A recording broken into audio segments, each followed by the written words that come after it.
कितने बॉयफ्रेंड हो चुके हैं आज तक आप? इधर शिवम मलिक वीडियो बनाने में बिजी रहता था और उसकी बंदी किसी और के साथ ओयो में बिजी रहती वो थी। चले गए, उनके बारे में उल्टा सीधा मत बोलो, उनसे जलो मत, ये है वो है। प्यार एक जाल है जिसमें तुम एक बार फंस गए तो उसमें से निकलना नेक्स्ट टू इम्पॉसिबल है। स्टार्टिंग में लड़की बोलेगी बेबी मैं हमेशा तुम्हारे साथ ही रहूंगा, लेकिन बाद में वही लड़की तुम्हें कबीर सिंह बना देगी। लेकिन फिर भी अगर तुम्हें लगता है कि नहीं मेरी वाली तो अलग है, तो ये वीडियो के बाद कुत्ता पाल लोगे, लेकिन ऐसा गलतफहमी नहीं पालोगे। What? तो चलो मैं एक फेमस इन्फ्लुएंसर का स्टोरी लेके वीडियो स्टार्ट करता हूँ, जिसका इंस्टाग्राम और यूट्यूब मिला के मोर देन 5 मिलियन फॉलोअर थे, लेकिन फिर भी उसकी बंदी चीट कर गई। तो तुम्हारा प्यार किस खेत की मूली है? मेरी वाली अलग है। शिवम मलिक को तुम सब जानते ही होगे, या कभी न कभी रील स्क्रॉल करते हुए ये बंदा तुम्हारे फीड में जरूर आया होगा, जिसका 7 साल का रिलेशनशिप एक बंदी के साथ था। लेकिन ये स्टोरी स्टार्ट होती है बहुत आश्चर्यजनक तरीके से, जब शिवम मलिक को सामने से आके एक लड़की प्रपोज करती है, जब शिवम मलिक इंस्टाग्राम पे फेमस नहीं हुआ था। और वो लड़की अपना पास्ट ओपनली बता दी कि तुम्हें बॉयफ्रेंड बनाने से पहले मेरे 15-16 बॉयफ्रेंड ऑलरेडी थे। एक ही गर्लफ्रेंड रही है आज तक मेरी जिंदगी में, उसके साथ था मेरा 7 साल का रिलेशनशिप। गर्लफ्रेंड के 15-16 बंदे थे। तो शिवम मलिक मन ही मन सोचने लगा कि भाई कोई लड़की मुझे भाव नहीं देती और ये लड़की सामने से आके मुझे प्रपोज कर रही है, मतलब मेरे साथ लॉयल तो रहेगी। इसीलिए शिवम मलिक उसका प्रपोज एक्सेप्ट कर लिया। लेकिन उसका सबसे बड़ा भूल यही था और फंस गया लव ट्रैप में। वैसे वो क्या भूल था आगे हम बात करेंगे, पहले ये जान लेते हैं कि लड़की लड़कों को चीट क्यों करती है। You cheated on him? I cheated on him. How many times did you do that?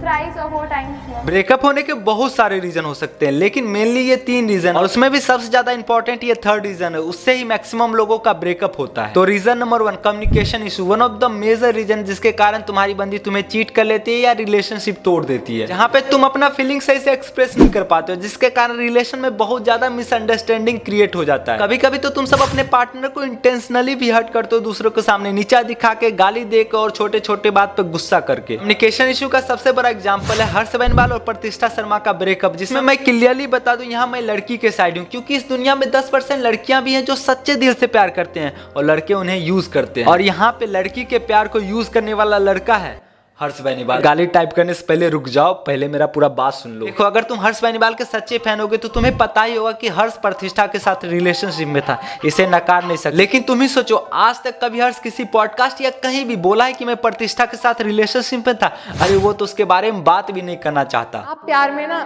सब कुछ करते हो, आप सुख दुख नर्क स्वर्ग सब देखते हो, बहुत धोखे भी खा लेते हो। अब ये सेपरेशन हुआ, उसके बाद वो ग्राउंड ही नहीं रहा। मुझे समझ ही नहीं आया था कि ये क्या हुआ।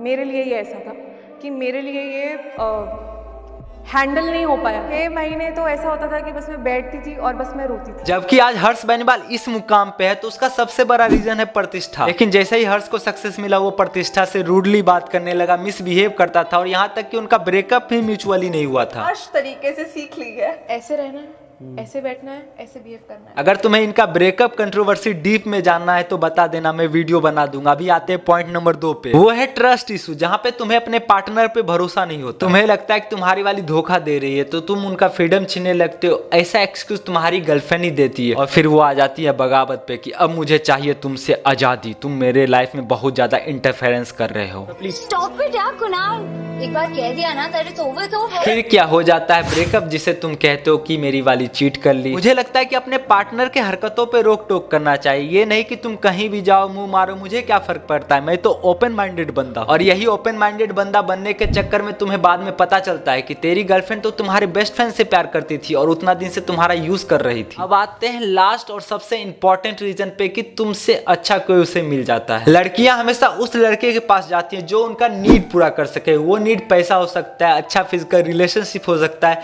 मतलब गुड इन बेड। अगर तुम इंदौरी इश्क देखे हो तो तुम्हें पता चल गया होगा मैं किस सेंस में बोल रहा हूँ। अगर नहीं देखे हो तो जाओ देखो, उसमें दिखाया गया है कि एक लड़की कितना नीचे गिर सकती है, कितना ज्यादा हरामी हो सकती है। वैसे जब मैं रिसर्च कर रहा था तो सोचा कि लड़कियां अपने बॉयफ्रेंड को इतना ज्यादा चीट करते हैं, उनका लाइफ बर्बाद करते हैं, तो क्या बॉयफ्रेंड अपने गर्लफ्रेंड के अगेंस्ट कोई एक्शन ले सकता है? लेकिन रिजल्ट में जस्ट उसका उल्टा है कि अगर तुम्हारा बॉयफ्रेंड तुमसे फिजिकल हो गया और तुम कोर्ट में जाके ये बोल दी कि मेरा बॉयफ्रेंड मुझसे शादी करने का वादा करके फिजिकल हुआ है, तो तुम उस पर चीट का, क्रिमिनल केस का, यहाँ तक कि रेप करने का भी सजा दिलवा सकती हो। लेकिन यही सेम चीज लड़की लड़के के साथ करे तो उसके लिए कोई कानून नहीं है। तूने मेरे साथ किया, अगर मैं तुम्हारे साथ करता तो पता है क्या होता? मुझे लीगली रेपिस्ट डिक्लेयर कर दिया जाता है। सब कहते हैं ना मोहब्बत सुकून देती है, लेकिन सच तो यह है कि मोहब्बत हंसते खेलते इंसान को जिंदा लाश बना देती है। अब आते हैं शिवम मलिक के स्टोरी पे कि आगे क्या हुआ था। तो शिवम मलिक ऐसे ही अपने फोन में एक दिन अपने बंदी का इंस्टाग्राम आईडी लॉगिन करता है और देखता है तो उसके पैरों तले जमीन खिसक जाता है कि उसकी बंदी 3-4 लड़के से अश्लील बातें कर रही थी, और सिर्फ अश्लील बातें ही नहीं कर रही थी बल्कि उसके साथ फिजिकल रिलेशनशिप भी रख रही थी। और ये सब बकचोदी शिवम मलिक 2 महीने तक देखता रहा। फोन उठा के देख लिया एक बार, पासवर्ड मुझे पता ही था। उल्टी सीधी चीजें मिली तो जब तो मैंने फोन दे दिया वापस। फिर बाद में जब वो चली गई, हम मिले थे एक जगह, उसके बाद मैंने अपने फोन में देखा उसका इंस्टाग्राम खोल के। भाई जब हम मिलते तो वो चैट डिलीट करके आती, और जब मेरे साथ ही नहीं होती तो उनसे बातें करती।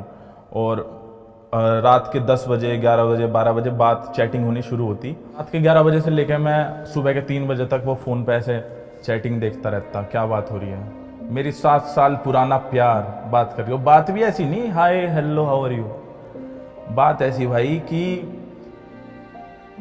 समझ जाओ वो लेवल पार हो चुके थे, जब फिजिकली भी और मेंटली भी। बता दो इस टाइम तक शिवम मलिक एक फेमस इन्फ्लुएंसर बन चुका था, जहां पे इंस्टाग्राम और यूट्यूब पे मिला के मोर देन 5 मिलियन से भी ज्यादा लोग चाहने वाले थे। लेकिन जिसे शिवम मलिक चाहा वो तो डैश निकली। समझ रहे हो? इधर शिवम मलिक वीडियो बनाने में बिजी रहता था और उसकी बंदी किसी और के साथ ओयो में बिजी रहती थी। इसीलिए कहता हूँ कि यदि कोई बंदी सामने से आके प्रपोज भी कर दे या प्यार भरी डायलॉग मारे तो फंसने का नहीं है। तेरी आंखें कितनी खूबसूरत हैं, ये बयां करने को अगर मुझे लफ्ज मिल जाए तो क्या खाक खूबसूरत है तेरी। यहीं पे इस बात पे पिघलने का नहीं है, बोलने का है कि चलो चलो बाप को मत सिखाओ।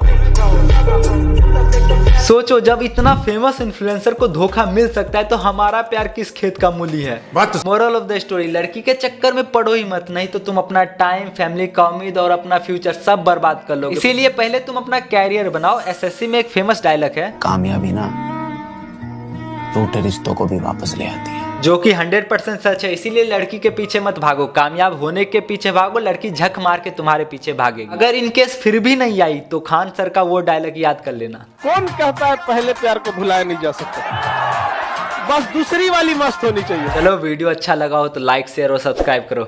नमस्ते।